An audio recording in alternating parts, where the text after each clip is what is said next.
En ce dimanche de juin, je ne savais que faire de cette heure d'ennui où mollement je m'enlisais.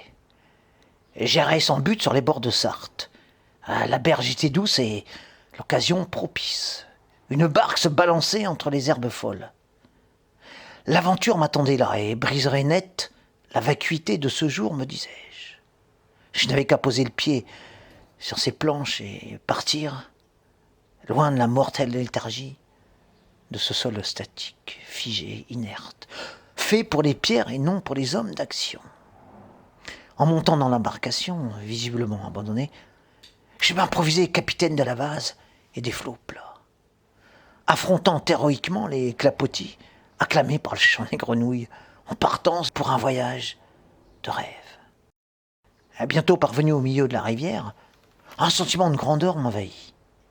Je venais de parcourir seulement quelques mètres sur l'onde que, déjà, je me sentis l'âme d'un explorateur de chemins secrets, d'un découvreur d'horizons inconnus, d'un défricheur de terres nouvelles.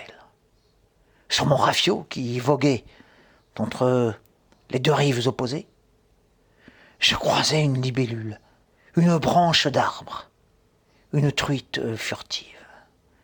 Et moi, je voyais des merveilles dans ce flux si calme, ce lit si peu profond, ce fluide familier, où pourtant se reflétait magnifiquement mon chapeau d'aventurier. En traversant ce mince cours d'eau, dans ma tête, j'avais atteint l'autre bout du monde. Mon foyer se trouvait à présent à des milliers de lieues du théâtre de mes exploits, et je ne pensais plus ni à mes pantoufles, ni à mon oreiller.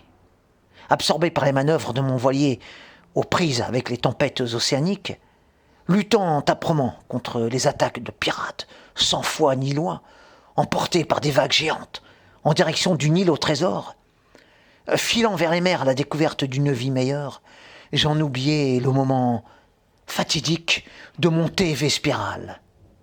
Mais, heureusement, à cet instant, j'entendis les 6 coups de la cloche du village voisin.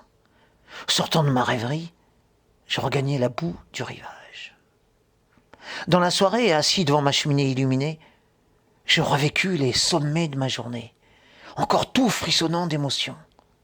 Finalement, très heureux d'être toujours solidement enraciné dans mes immuables habitudes.